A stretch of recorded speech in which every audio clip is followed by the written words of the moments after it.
This, Oh Steve, comes to us from Ali D. A proper Oh Steve. It's 1999. Andy Steinberg, better known as Dookie Hands Magoo, in other circles, is attending a New Year's party. In attendance, who are all the who's who of Hollywood and Andy.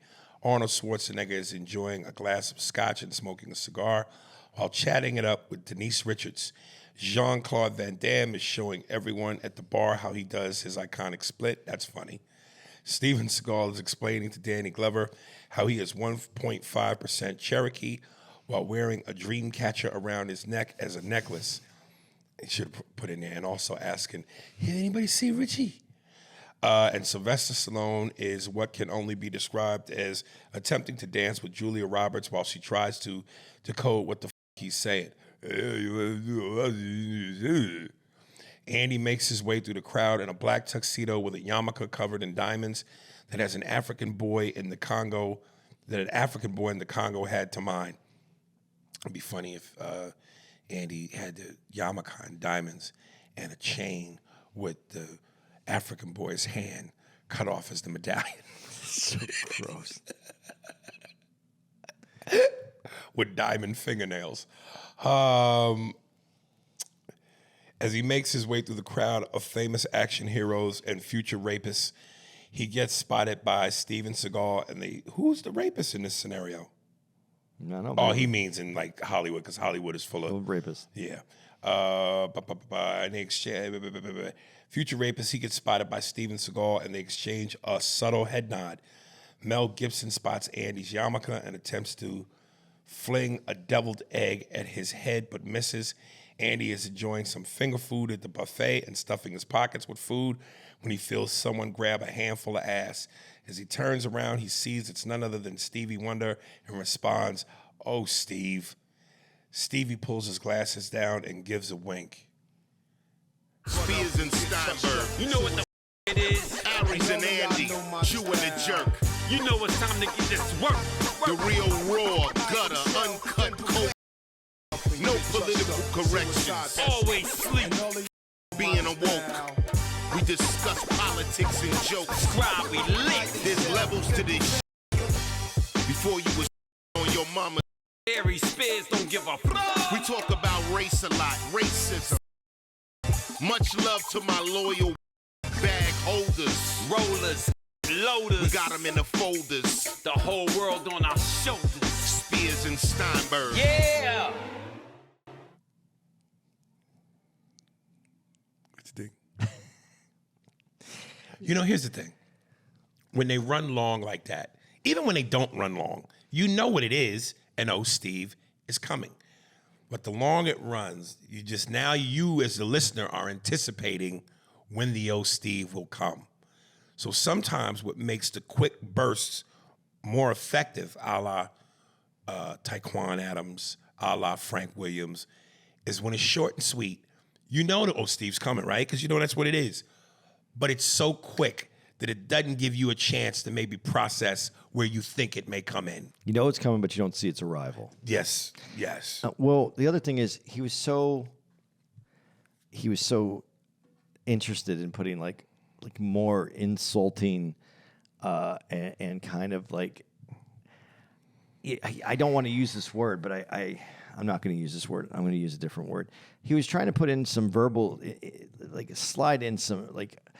I had diamonds from diamonds were mined from black African kids, and he was more interested in the insulting of me.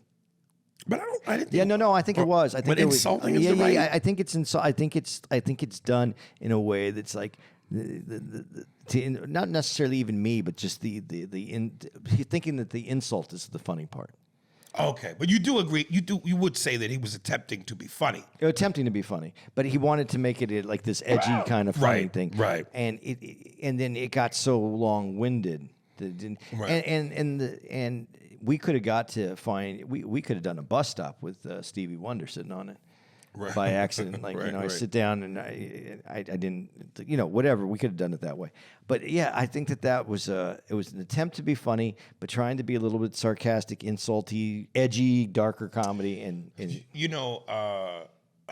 But we know what the punchline is, so that's a long, Right. long setup. That's why I'm saying, like, sometimes if you're going to be that long-winded, the juice has got to be worth the squeeze.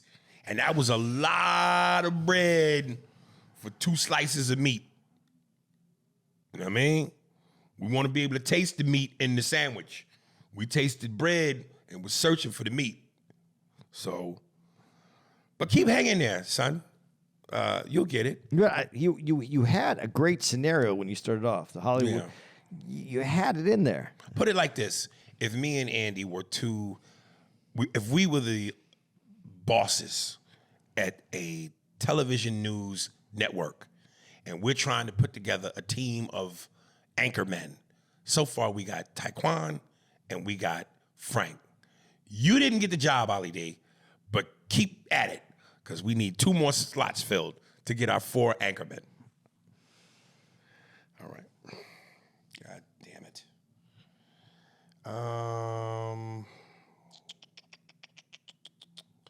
read those. No, I didn't read that one. I read that one. Wow, okay.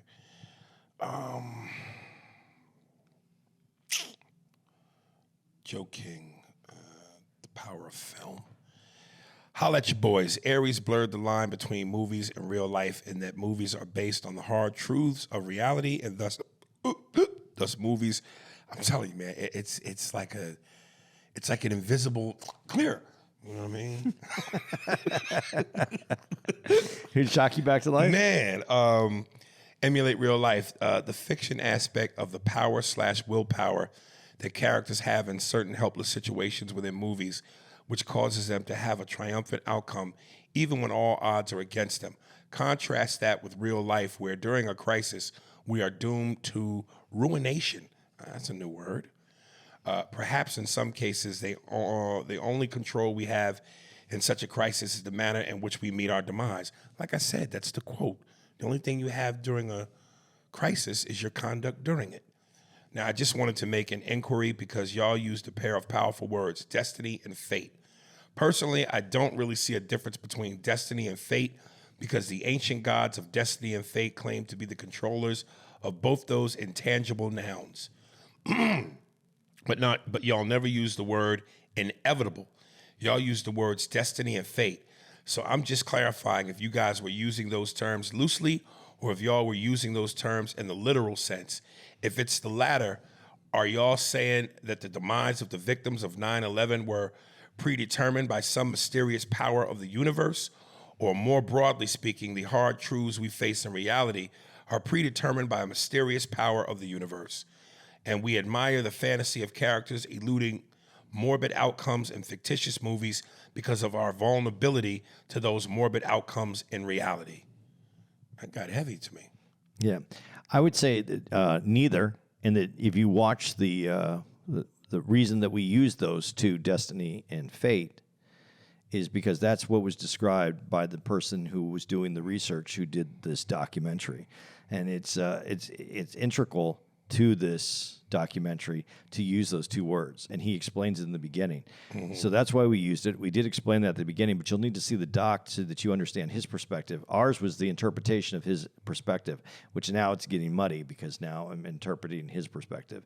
But fate, the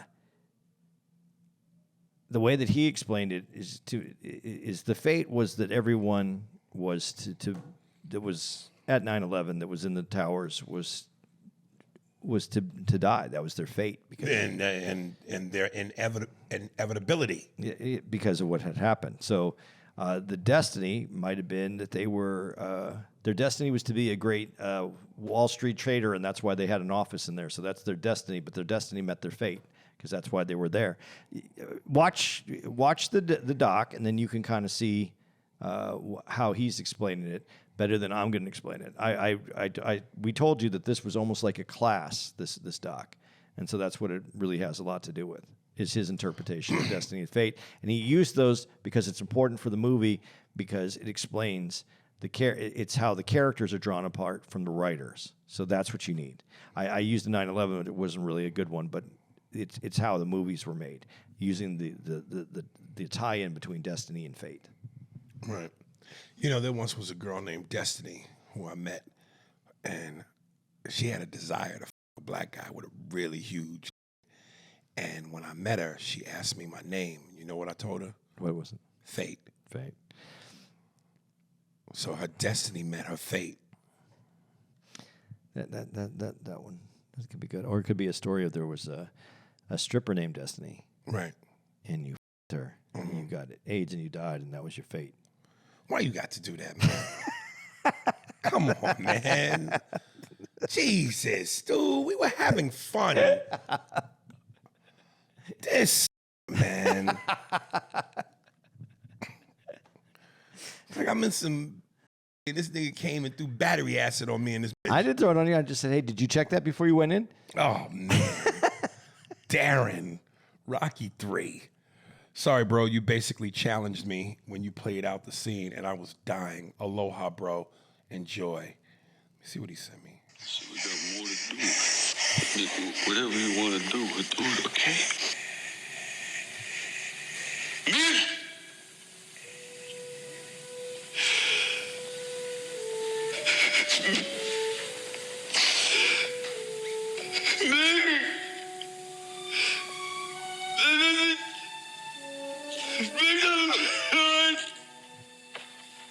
No, maybe we got more to do, you know?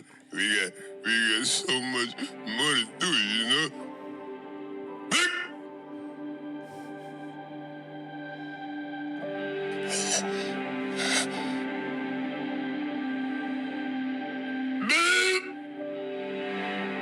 We got more to do, Vic.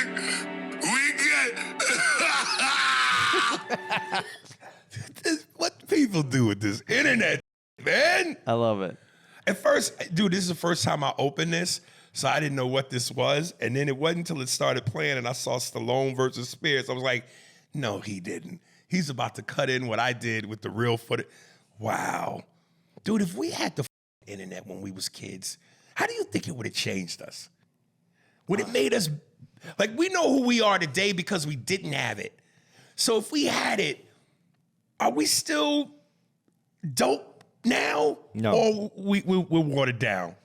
No, I think that the generation that got it in full effect of what's happening now Yeah. is, I don't want to say this because we're gonna get people that say, nah, I'm up, but I think this is the generation that figures it out, but they have the worst problems with it. Right. The next generation gets better about how they deal with it and how they use it, and because it's not like television. I would think that the internet would be like television, but it's not, because the internet came to us in bulk by our phones, and everybody has a phone, and everybody thinks their kid needs a phone, so everyone has the access to this.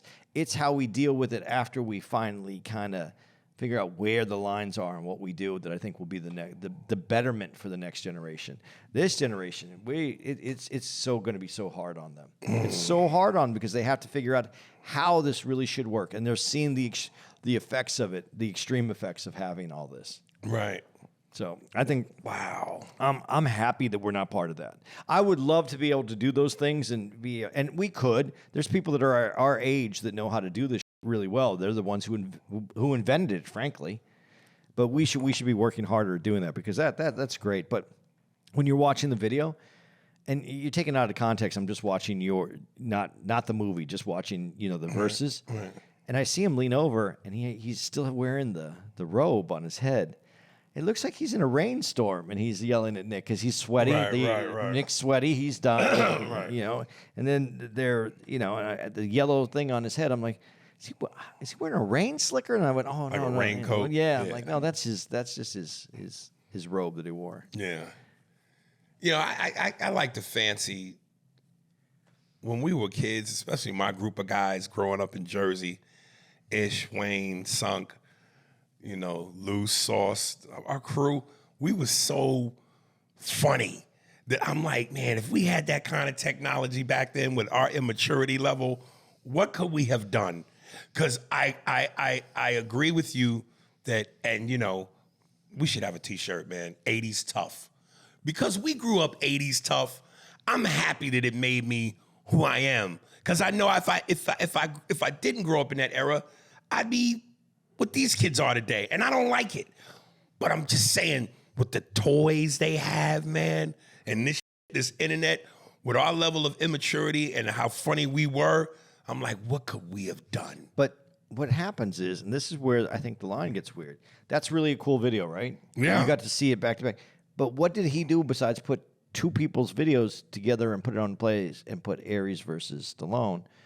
So we're going to be reusing a lot of other people's talents to create a space for our talent, which isn't really talent. It's the ability to use a program to be able to put those things together. But isn't that in and of itself a talent? It is a talent, but but without people that are working on their own to do their own, as Ari Spears would say, genius. Yeah. Where do you get the things to put those things together? Right. So I don't know. It's a very complicated. It's complicated. Yeah. But there is genius in recycling other people's things. I mean, the old hip hop when we were kids. I mean, you took beats, you remanufactured, and there was a creativity behind that. But it was also that it had never been done like that before. I don't know. So let me ask you, since you DJ'd, does some of the credit that should be given to you as a beat maker be diminished because you're sampling great that's already been done? You know what I'm saying? Like, do you get the full credit of being a great music person in terms of beats if you go, yeah, but part of the reason why that song is a hit is because you sampled something that already was a hit? Well, and just to relieve hip hop of some of this a little bit, sampling's always been done to a certain extent. Maybe it was done a little differently. Maybe there was, even in the 70s, and they could steal some chords on a guitar to make it. So sampling, giving that nod, that appreciation towards something that's a homage you pay to it by putting a little something in something, is one thing.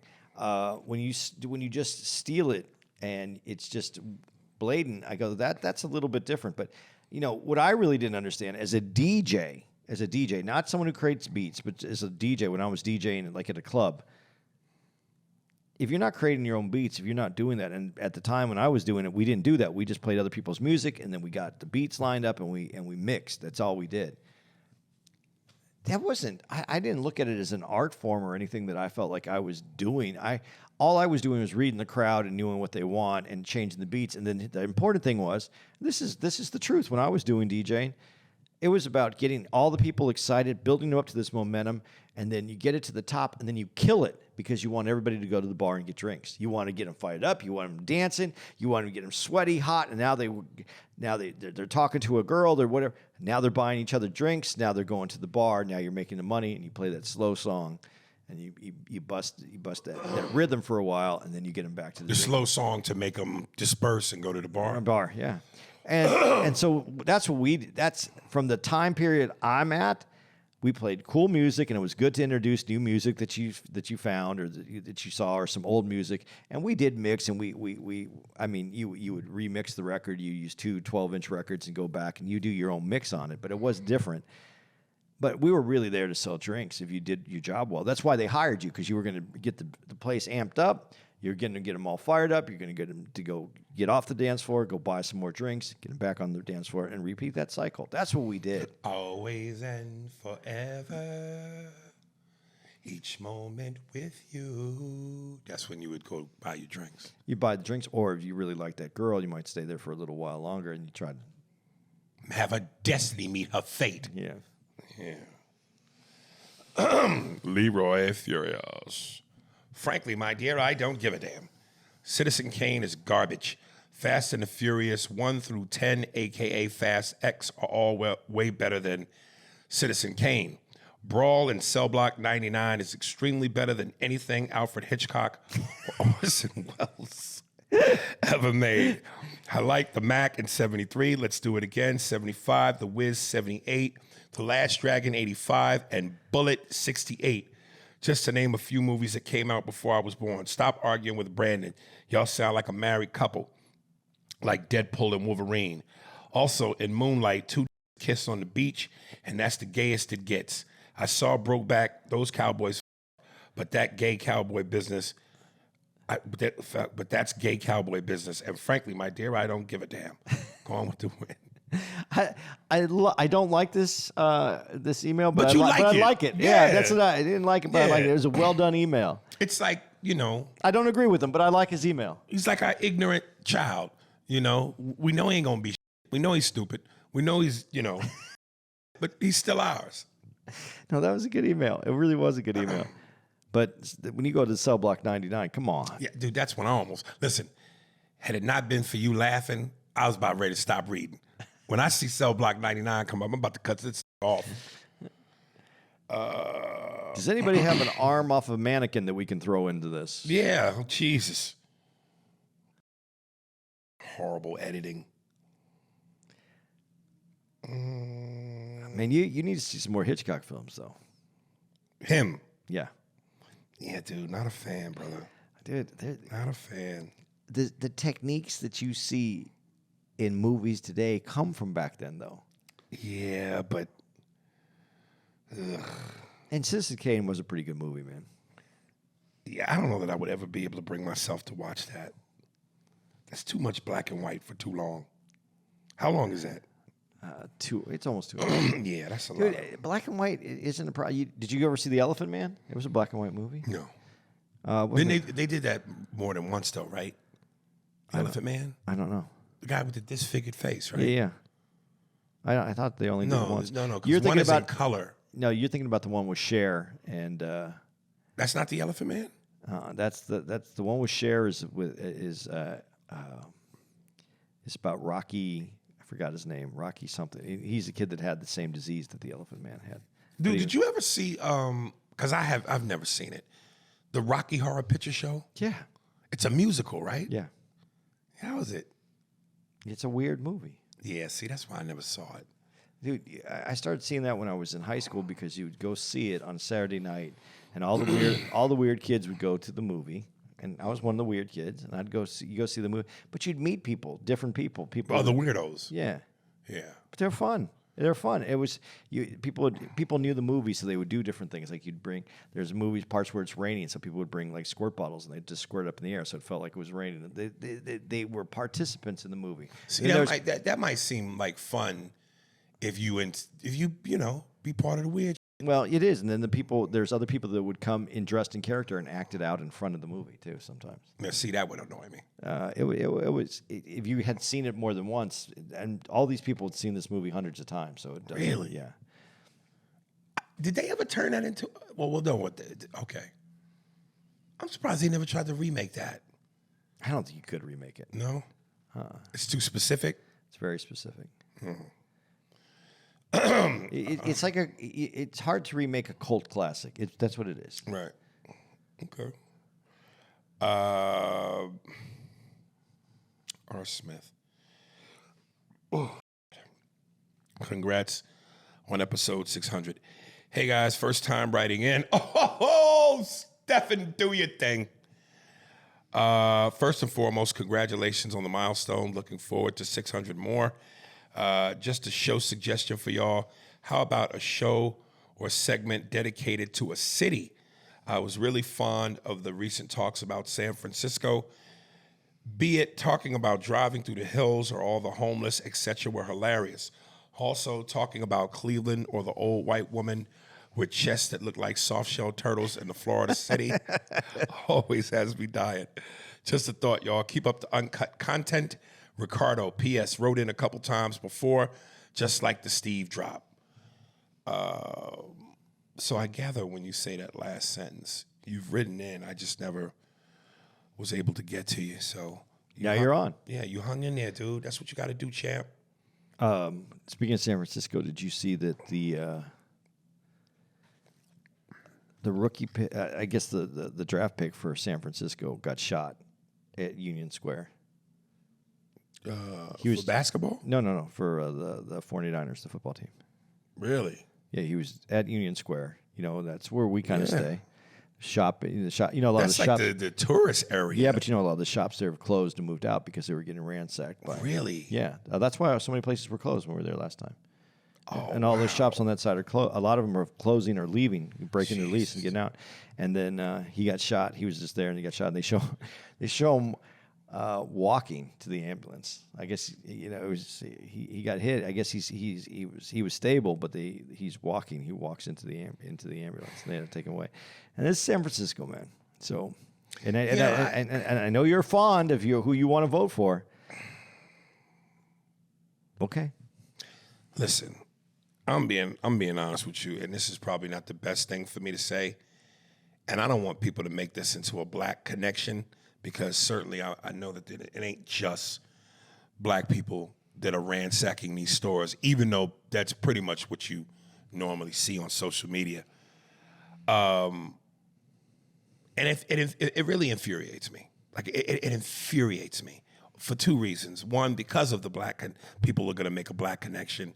Matter of fact, even when you read the comments on Instagram, the one thing that always pops up, people say the usual suspects. But it bothers me because just the blatantness of the thievery. I wouldn't want to see anybody get killed, but I wouldn't mind seeing some of them get shot. Because it angers me that you think you can just go to a business and just blatantly run through it and steal pounds of clothes and that you didn't work for, you didn't earn, and the people that who's those companies belong to, you're with their business. It angers me, dude. Well, and again, I wouldn't want to see somebody get killed, but something needs to happen to you to make you go, I can't do this. Well, when you talk about it too, like, these companies are all leaving that area. So all this area that used to have tourism and people coming to see and thought that it was an amazing city, what are they going to come see? So the criminals win. Yeah, but what are they going to have? They're not going to. They're going to sell make the few dollars that they made off that shit. The criminals win, and the community hurts. Yeah, the community is gonna wither and die. See, like a little from a 22 right in the thigh. Pow. Maybe they should make some. Maybe they should make some light armory, like a 10 millimeter, like a 5 millimeter. Let me take it back. The bullets that don't kill you but hurt. Yeah, but rubber bullets. Yeah, rubber bullets. So you should be allowed to shoot them with rubber bullets. People get injured from rubber bullets, so but not killed. No, sometimes. Well, they can. If it hits them in the chest, people lost eyes. Hey, you can see with one eye. I think they have also bean bags instead of bullets. I think they should have like bean bags this big.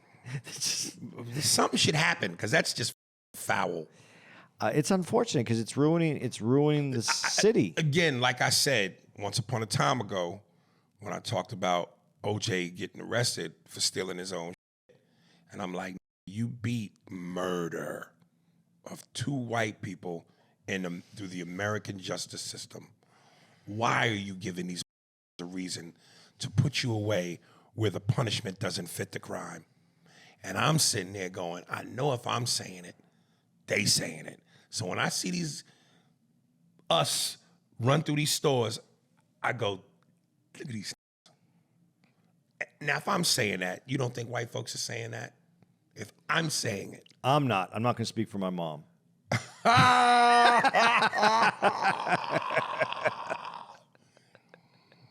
You're getting sharp, son. You're getting sharp. You know what I'm saying?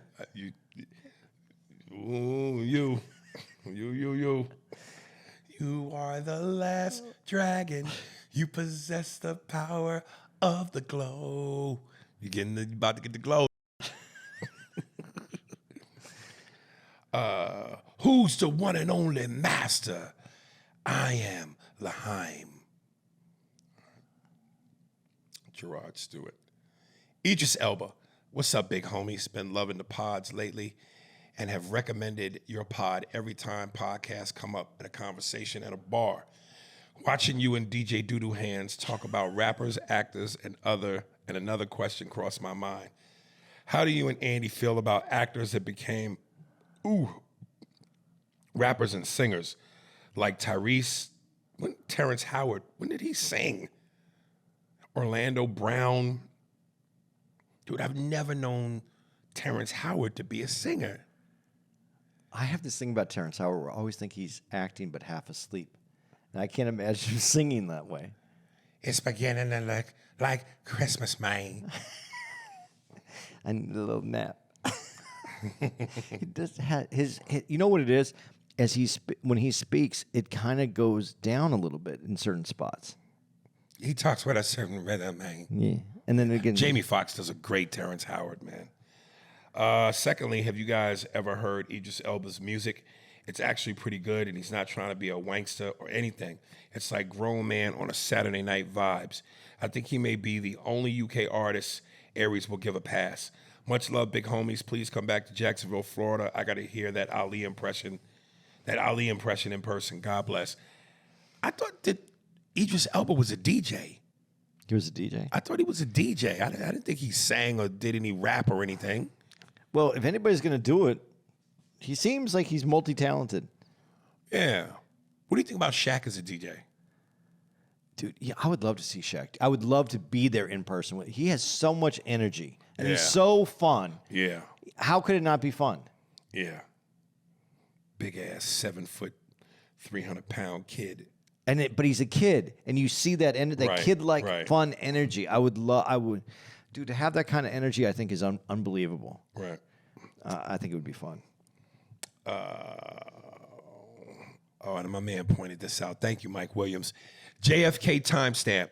Yo, what up? It's Mike Will. The JFK bit is on episode 273. Timestamp, 29 minutes. I hollered the first time I heard it, and I screen recorded it so I wouldn't forget it. Holla. And Bobby, it's loving time, and we can stomach them putting our silverware into their mouths. There was something else I wanted to mention that I was like, damn. If any of y'all can remember, Mike, since you did the homework, timestamp for me and let me know what the episode is where I did Tony Soprano, Sylvester Stallone's dick. Oh, man. Because I actually want to try to make that into a bit. But I want the specific things that I said from that episode to be part of the bit. I just can't remember for the life of me what episode it was. You know, that's what when you do enough of these, you don't remember it was this year, right, or last year. Well, and we're at 600, so that's like, oh my God, a needle in a haystack.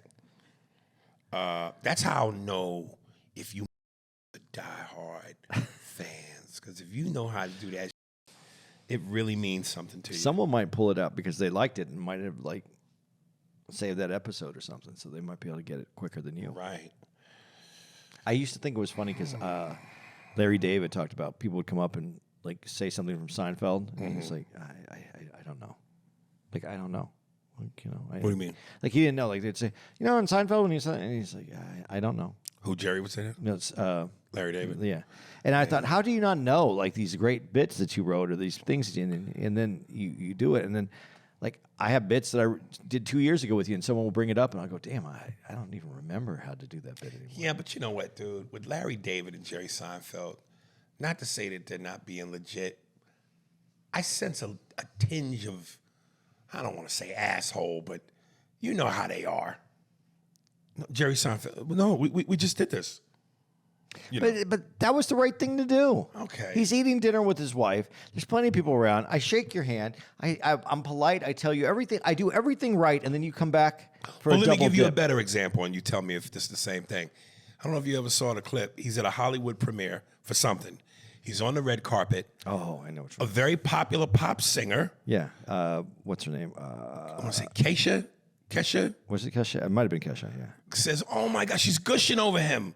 Oh, my God, Jerry Seinfeld, I love you. And he goes, thanks. And she goes, can I hug you? No. No, he didn't know who she was.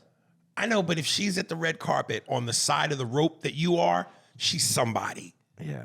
I could see if she was on the other side of the rope as an interviewer or a camera person, and even then, come on, dude. In a way, I kind of he took he didn't know her, and he went with I don't know you, and then walked away. I mean, can you imagine how she felt? Yeah, I felt bad for her. I did feel bad for her. Well, you couldn't give a woman, and on top of that, it was a woman. Now, if it was a dude, should that matter? Did you see the bit? Did you see her come up though? Yes. She looks she's so excited by it. Yes. You think that he would just want to go. And if for nothing else, again, If a dude said to me, yo, Aries, I'm a fan, I'm gushing, yo, can I get a hug, bro? I'm 99.9% sure I'm going to do it. Give him the little half-man hug. Okay, it takes a second. But I'm not turning down a woman. You would have said, where are you gushing? Before. Oh, yeah. If he used the word gushing, that might be different. Yeah, no. But a hug to a woman, come on, how could you not? Yeah, that's what I said. She was so excited about it. That's what made it. If she would have went up and go, Jerry Seinfeld, oh man, I love Seinfeld. Can I have a hug? I could see him go, not really. Not that I agree with it, but the way she came out, there was nothing but love there. And I think maybe karma did show itself, because there is another time where he's somewhere and Cardi B walks by him and he knows who she is, and he tries to acknowledge her, and she flat out like, this is for Kesha, motherfucker. Yeah, that's pretty funny. But the one with the guy that said that when he said it, I thought that was fair. I'm having dinner. I'm with my friends. We're all eating. My wife is there, and you came over and you said, hey, I shake your hand. I do all the thing. And it's I don't know if you know the episodes of Seinfeld, but there's an episode, The Double Dip. It's about dipping the chip. Yeah. That was a double dip. You can't come in with the hand and then expect another handshake and come back a few minutes later. You just can't do it. And I like when he goes, but we did this already. I did this. I gave you what I was supposed to give you, and you're taking advantage now.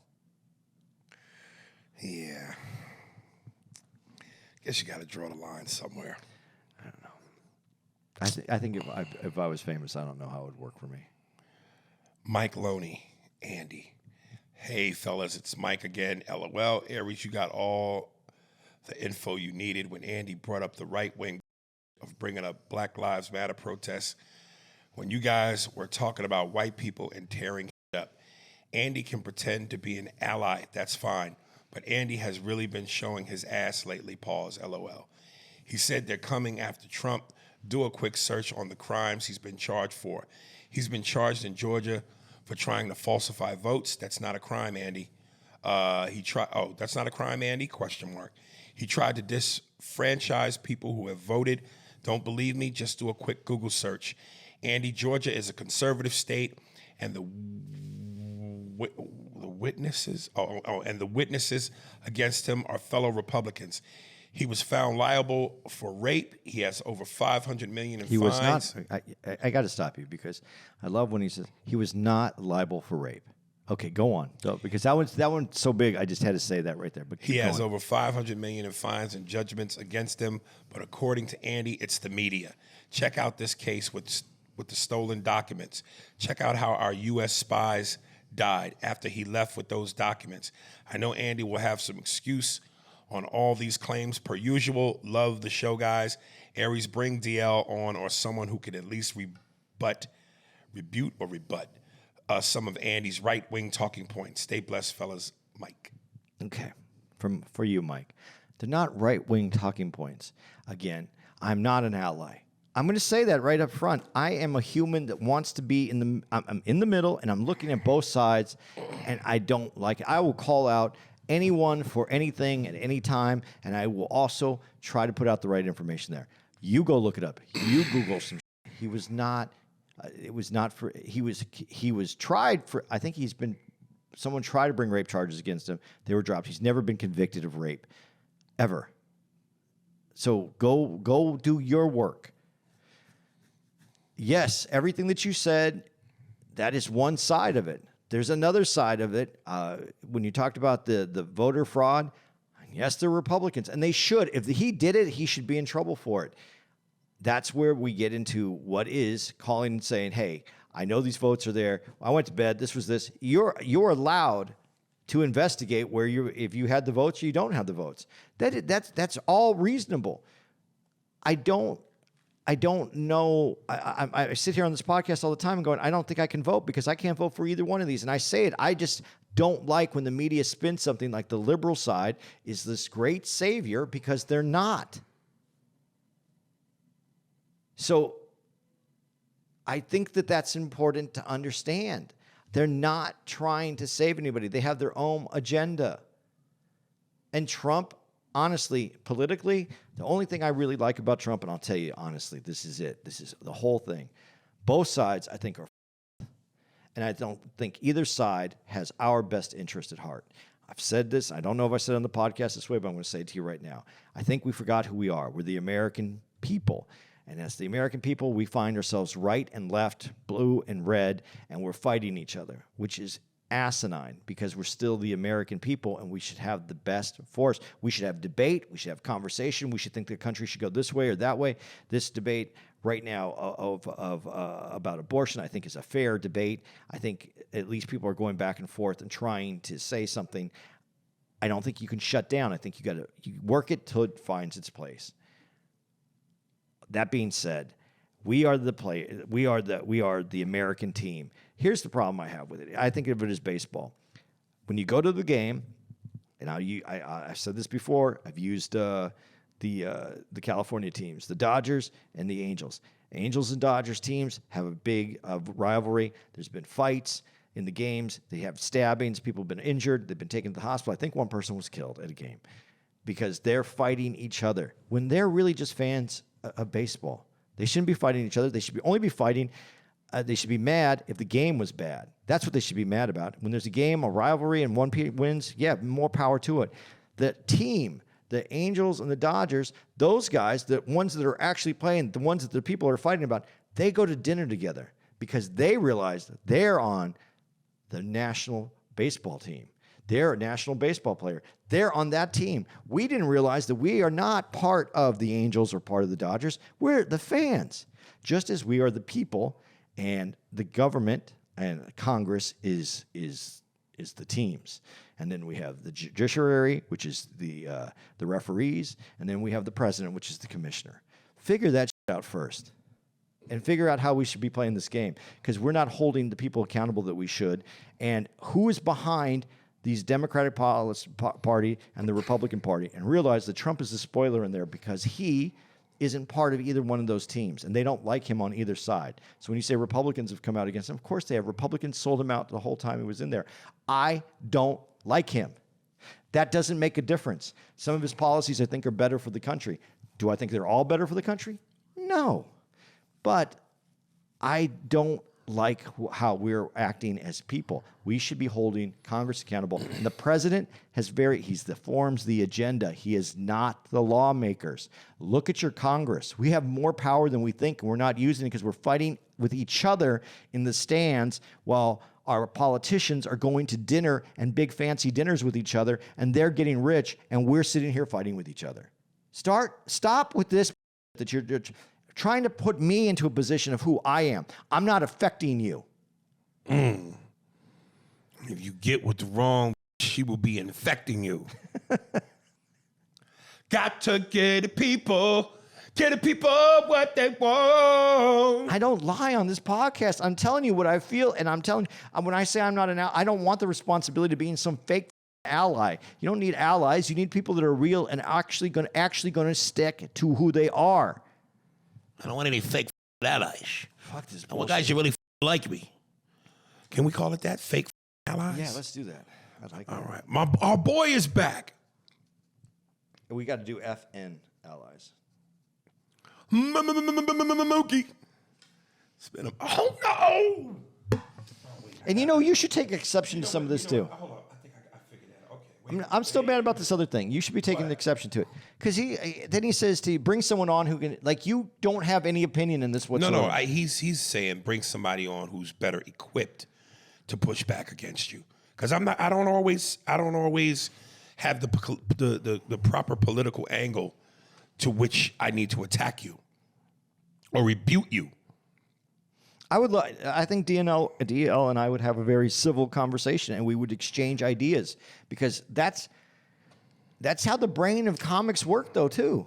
We have an exchange of ideas. We see other people's. We see past what we're just talking about, because that's where the humor is on the other side, just off to the left or off to the right.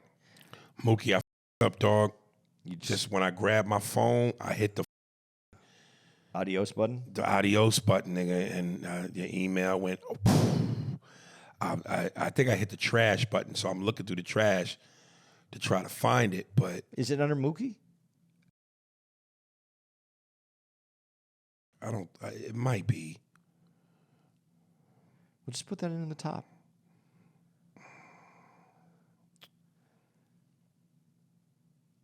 Don't do it on inbox. Put it in all mail. All mail? Mm-hmm.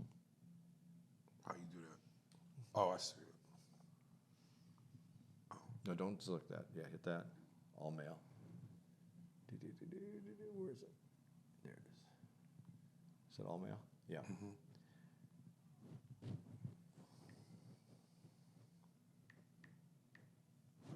There we go.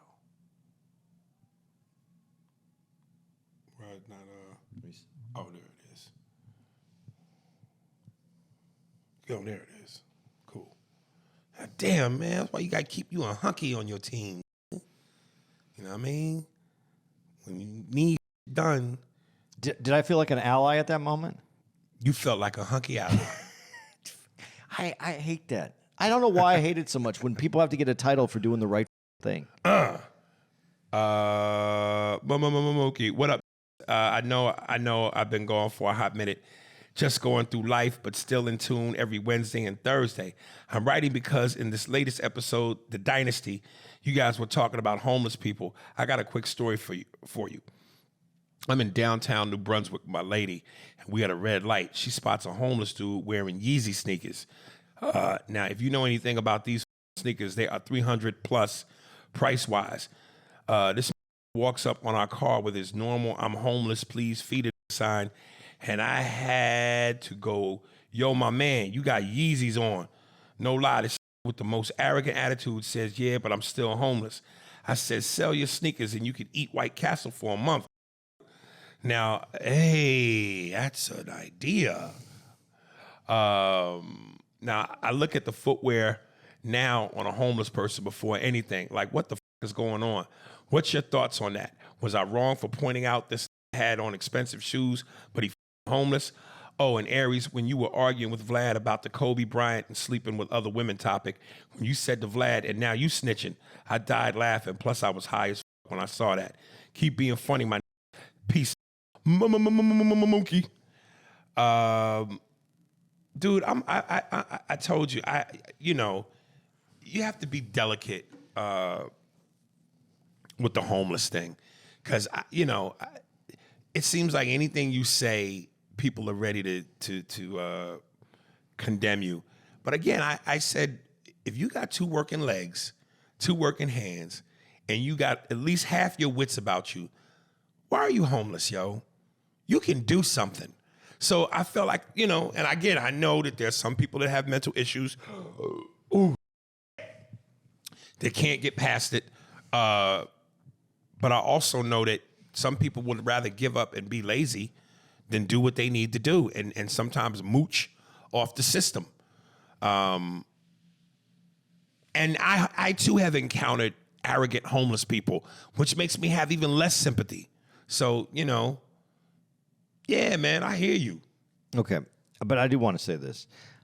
I agree that there's things that give you that tend to make you have less empathy for someone who's homeless.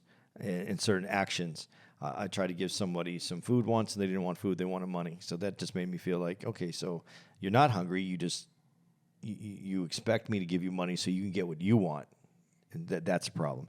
But with the shoes. What if you're a homeless dude? You're out there. You find these shoes. You get the shoes. However you got the shoes. I don't know if he bought them. I don't know if he found them. I don't know. However you get that. And you're homeless and you feel defeated. Defeated is kind of a funny word for that. But you feel defeated. You feel like you're a little broken. Like you don't have a purpose. You don't have life, and you don't know how you're going to get back up back up. And you find these shoes and you put them on and they make you feel good because you know what they are, and they make you feel like you're not homeless, that you're not broke, that you do have that you have a chance, that you have some.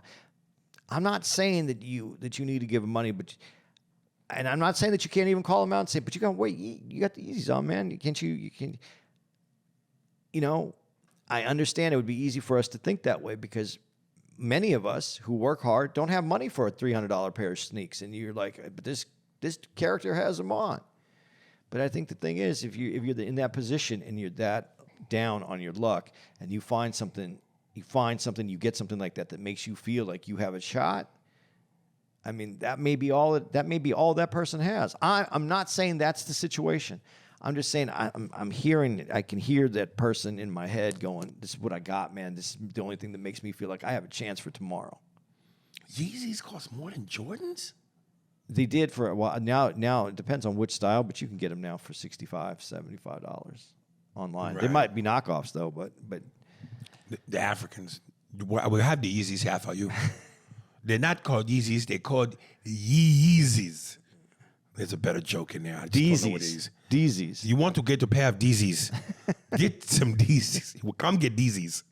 They're not Yeezys, but they're Yeezys. It's just a different letter. Come on. If they make you feel good, do they make you feel so good you ready to go get that job? You might feel like you have a shot though to go get a job. Okay, now if I can just clean up a little bit, go get the. I don't know, man. I just think that some people don't ever feel like they're going to get out of there, and that makes them feel a little bit better about themselves. That gives them a shot. In downtown LA, they about to open up apartments for homeless people, complete with gym, full amenities, high rises. Needless to say, there's some people that are pissed. They should be, because that's what's it going to. If you have a building, if you live in that area, what does that do to your housing value? What does that do for you? What does that do for your safety? But I think that there's ways that this could be done in a way that wouldn't be bad. I think that you could do job services where it's almost like in Israel they have these things called kibbutz, and a kibbutz is it's a very socialist idea, man. It's where you work for the community and you put something together. It's a business, and some people have kids, so there's people that watch the kids. There's people that work on the project. There's people that that cook for the. Everybody has a part in that system that makes something that funds that kibbutz. So if we have these corporate structures, these entities that are making so much money off us, why couldn't they have like educational platforms where they build a building, there's actually work on the bottom floor, like a facility, people work above it on top, and it's entry level into this company. So they earn their keep. So they earn their keep, and then as they get better at it, they can get promoted and moved in and move out of that facility into a better facility. How about something like that? How about we come up with programs? that seems fair. Because for just somebody to go, because I'm thinking, I mean, you obviously wouldn't want to be homeless, but you go, well, goddamn, if you're gonna get a free high rise and full amenities, and I'm busting my ass working, and you ain't got to pay for shit, I might as well be homeless. Well, hopefully it's for a certain period of time. It's someone who fits into that system. I would think that they would want people that would want to be able to be there for a short period of time, get their footing underneath them, get cleaned up, get able to have a place to, go home to sleep at so they can maintain a regular job, get any help that they need, work out, do the things that you do as a human, and then be able to succeed. Success. And move up so that you can get out of that place. We're very willing to house people because they broke the law, but how about people that are broken because of the law? If that didn't sound like some political campaign jargon. Yeah. Say that again. We're very willing to house people that broke the law, but we're not willing to house people that are broken because of the law. We're very willing to house people that broke the law, but we're never willing to house people that are broken, right? Yeah, to house people that have broken the law, that the law has broken them. We're very quick. Here, change it. Here, I'll make it easier for you to say it. Do it with Malcolm X's voice instead. Do it with Malcolm X's voice. In Malcolm X's voice. All right. You mean Denzel is Malcolm X? Denzel is Malcolm X. All right. We're very quick to house people that have broken the law, but we're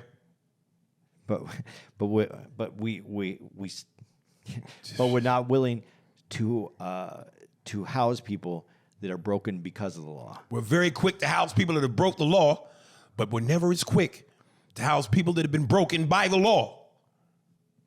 All right, Brother Baines. I like it as Obama better. No, I like it as X. Well, it doesn't matter what you like. Because you're not an ally, Andy. You're just a hunky with a purpose. That should be my T-shirt. A hunky with a purpose. I want to sell those on this podcast. A hunky with a purpose. Dude, I'm telling you, we are letting so much potential bread go by, son. AI a lie, potential, 80s tough, a hunky with a purpose. What are we doing here?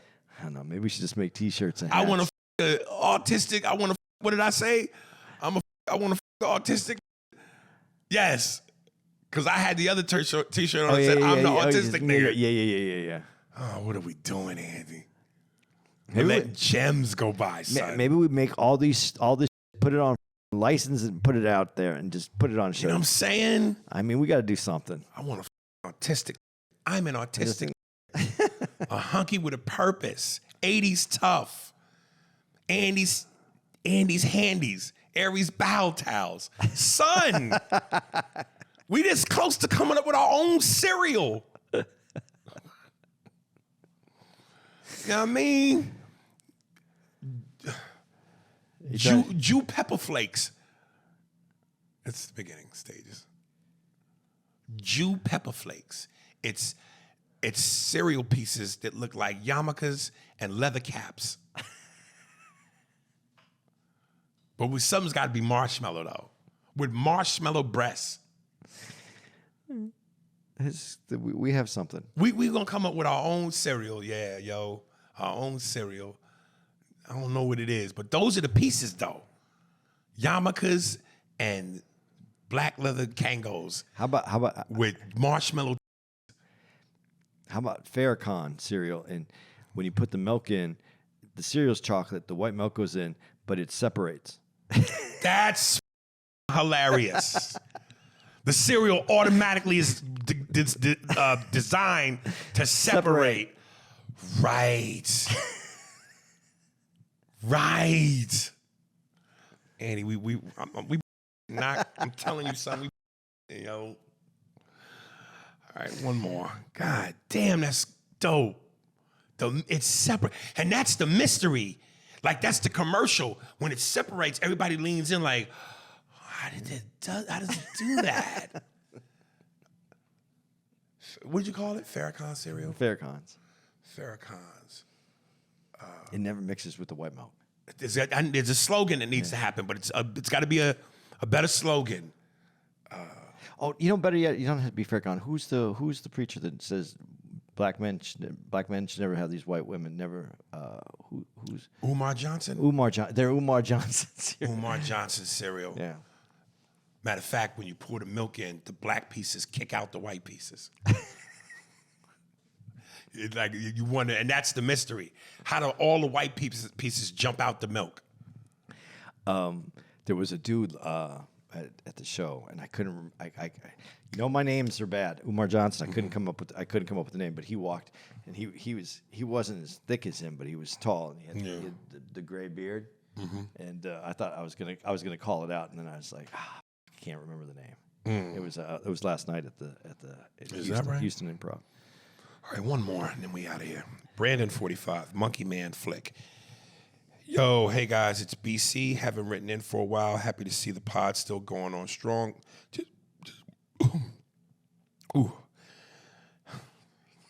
Just wanted to give a movie recommendation. Monkey Man 2024.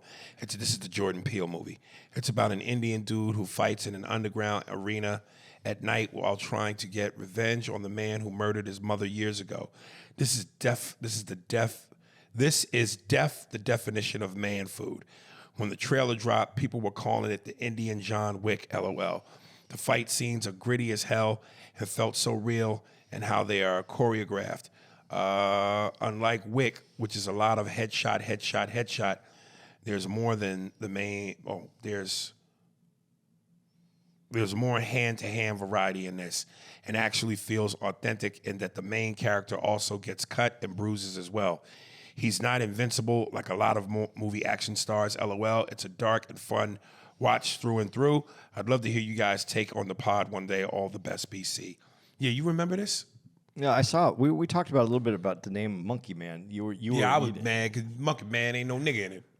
How you gonna have a movie called Monkey Man and ain't no star of the movie, ain't no goddamn. I said, I don't know whether to smile or punch you in your mouth.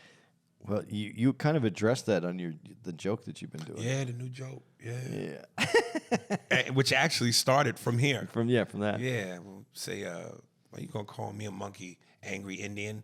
We the same complexion. You just got straight hair. You just a monkey with a perm. That was here. I was here. And your cackle made me go. And now it's out there. There it is. Guys, you want some dates? Let's do it real quick. All right. You listen to this. We're Hartford Funny Bone.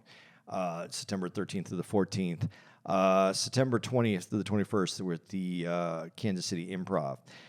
September 26th to the 29th, Tommy T's in Pleasanton. October 4th, Royal Oak Music Theater in Royal Oak, Michigan. October 5th, Apollo Theater in NYC. October 11th to the 13th, we're at the Improv in Orlando, Florida. October 17th, we're at the Vancouver Playhouse. October 18th to the 20th, we're at Spokane Comedy Club. October 25th through the 27th, we're at Tampa, Florida. At the Improv, October 31st through November 3rd, we're at the Chicago Improv. November 8th, we're at Hawaii Theater in Honolulu. November 15th through the 17th, we're at West Nyack Levity Live. November 21st to the 24th, we're at the Improv in Ontario, California. November 29th, Texas Trust CU Theater in Grand Prairie, Texas. December 13th to the 15th, Raleigh Improv. December 19th to the 20th, Helium Comedy Club in Philadelphia. December 27th, we're at Pikes Peak Center for the Performing Arts in Colorado Springs. And December 28th, we're at the Paramount in Denver, Colorado. That's the show.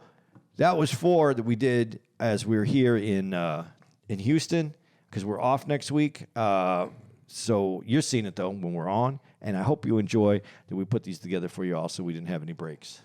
Yeah. That's the show. Monkey Man. Spears and Steinberg. Thanks for listening to the Spears and Steinberg podcast. For more information on where to find us on the internet, visit spearsburgpod.com.